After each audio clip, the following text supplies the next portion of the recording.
ఒక పవిత్ర రంజాన్ మాసాన్ని పురస్కరించుకొని వికారాబాద్ పట్టణంలోని సాకేత్ నగర్లో గల గౌలికర్ ఫంక్షన్ హాల్లో తెలంగాణ రాష్ట్ర ప్రభుత్వం ఆధ్వర్యంలో ఇఫ్తార్ విందు ఘనంగా నిర్వహించారు.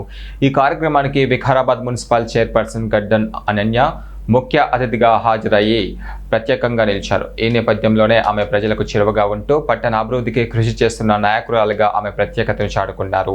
ఈ సందర్భంగా గడ్డం అనన్య మాట్లాడారు. మత సామరస్యం సమాజానికి ఎంతో ముఖ్యమని, కుల మతాలకు అతీతంగా అందరూ కలిసికట్టుగా పనిచేయాలని ఆకాంక్షించారు.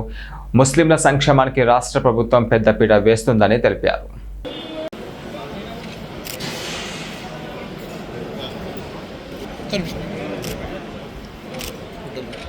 हर प्रोग्राम में अच्छे में बुरे में सब में शामिल करके गंगा जमुना की जो तहजीब है उसको कंटिन्यू कर रहे हैं।